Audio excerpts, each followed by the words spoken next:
smaller, and then we developed, out of that I developed an 8-metre statue, or 25 feet high. This little one now weighs all up under 40 kilo, and we've had some success with that just by hiring it to some churches.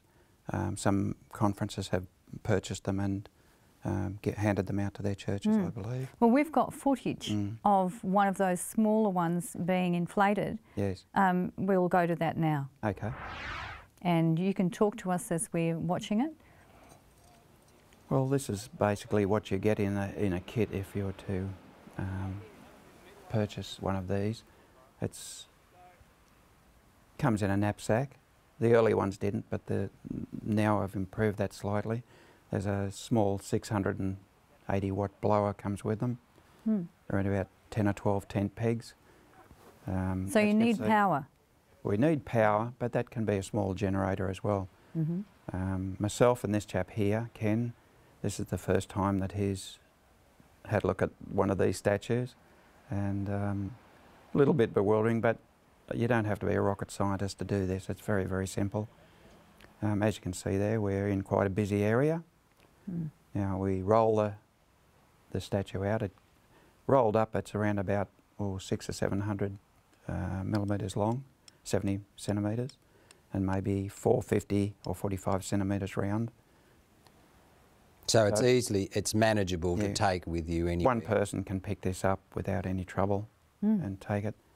There we are, we just spread that out. So here, what are you doing? You're getting ready, putting these tie ropes on so that you can control it, stand it. There's 8 ropes. There's 4 ropes around the neck, 2 at the front and 2 at the back, and 2 at the waist level. These are 2 straps that hold the base down. So what's that? Is that that's the blower you were talking about that comes with it, the green? That's right. Coloured one there. Yes. Green or yellow. Now that runs continually. That's just the way it is. It's a cold air sign, and it's necessary to be pumping cold air into it for the duration. So the total duration of the time from when you start to when it's standing, what are you talking, an hour or less? You can, once you do this once or twice, maybe even the first time you would do it under 15 minutes, but you should be able to set this up in 10 minutes and also pull it down and pack it up in around about the same time. Fits into a relatively small area. The area, although it's a vacant block of land here, you can put this in an area around about 8 metres square. Okay. Well, you had one photo of it being in someone's front yard. Yeah, well that front yard, it was probably about 6 or 7 metres long by only about 3 metres 20 feet by 10 feet. Yeah, that was a very small area. Of course, you must use common sense. Oh, here it goes. The air's coming into it now. Oh, and you're all moving very fast. Yes. That tends to happen. It goes up quickly. Goes up very quick, and right from the moment you start to unroll it, people are paying attention to what's going on. The statue by itself is really, it would be lost. You do need other advertising, of course, to go with it. Not just a banner, some placards. When you do this sort of thing, you need to take every opportunity possible to reach people. You know, if people are going past in a car, it'll certainly grab their attention, but it needs to be... You need some leaflets. You need something else. To tell what it's about. To tell what it's about, otherwise it's a nothing thing, really. Now, when you're staying with these statues, obviously a lot of people stop or drive past and they're looking. Do you get a chance to hand out leaflets and to talk to people? And what happens when you're with the actual statue? Yes, that's a good thing about this. It's probably not for everyone, in as much as that you need to be able to put yourself out there a bit. You need to be able to talk to people. From my experience of my life growing up, I've really shied away from people. So for me to be doing this, the Lord's with me and I've been thoroughly blessed. The joy for me is to be able to put that word into somebody else's hand and give them the opportunity for Him to do to them, you know, for them what's happened to me. So this is really good advertising for any churches that are running prophecy seminars and things. Yes, absolutely. It's eye-catching. It's an oddity and curiosity factor. People will approach you and want to know, what is it? What is this? Or what's it about? And even then, even for people walking past, if you offer them the invitation, then that might engage them in the conversation, and then they'll turn around and say, well, what is it? And the moment people open themselves up and want to know, it's as if they're inviting you, sort of thing. They're actually talking to you. You're not imposing yourself into their space, which is, it's very... I would see that if you've got a statue like that and you're giving out leaflets, people are more likely to take the leaflet with the statue than if you were just standing on a street corner giving out leaflets. Oh yes, yeah. It opens up a communication channel straight away, and certainly once a person says to you, you know, what is it or what's it involve, they're willing to talk to you straight away, and often they'll go off on their own tangent. So you've got to listen as well.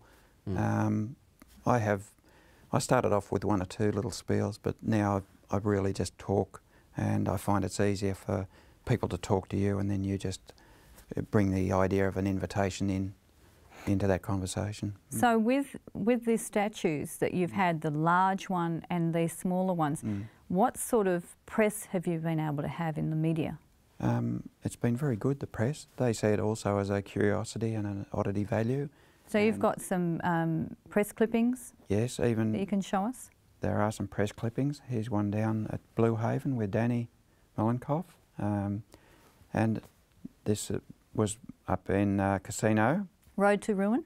Road to Ruin, yes. That was a different article, It's a different article, but appropriate, or funny, depending how you look at it. But just about each time, of course, I can't guarantee that we'll get media coverage in the newspaper, but we've had television articles, we've had radio articles, we've had newspaper articles, some on the front page, some just inside the front page. So it's given Adventists and this program an avenue to reach the public that I don't see in Adventism. We haven't had this sort of secular interest in something we're doing. And as you see those clippings, the secular media run the program, who are doing it, what time, whereabouts, what it's about. And that's amazing to get that in a secular paper, certainly without paying for it. All these things with churches, mostly bad news. This is fantastic news. So what can churches do? You know, are they able, you mentioned before about some conferences have purchased the smaller statues and some have rented them. What exactly works, you know, how does it work, this? Well, we're just waiting to get feedback, although the few paper clippings that we've got have been really tremendous, and I've talked to some of the pastors involved, and they've been quite thrilled at the interest, the public interest this has created for them to be able to have that opportunity to invite people and actually talk to people. Plus, it's like anything, John and Rosemary, the more you use it, like our relationship with Christ, the closer you and more, you know. Even though you were here in Australia, you know, there are viewers from all around the world watching this, and it'd be nice to see this image being used all around the world. And I'm sure that you will have an opportunity to contact Phil White with his Edgar Ministry if you're interested in different parts of the world, and we'll have some information for you how to contact Phil, and we'll take that moment right now. If you would like to contact Phil to hire one of his statues for an evangelistic series at your church, or would like to purchase one, you may do so in the following ways. You can call him in Australia on 04 88 999 548. That's 04 88 999 548. Or you can email him at edgarministry@gmail.com. That's Edgarministry, all one word, @gmail.com. Call or email him today. He'd love to hear from you.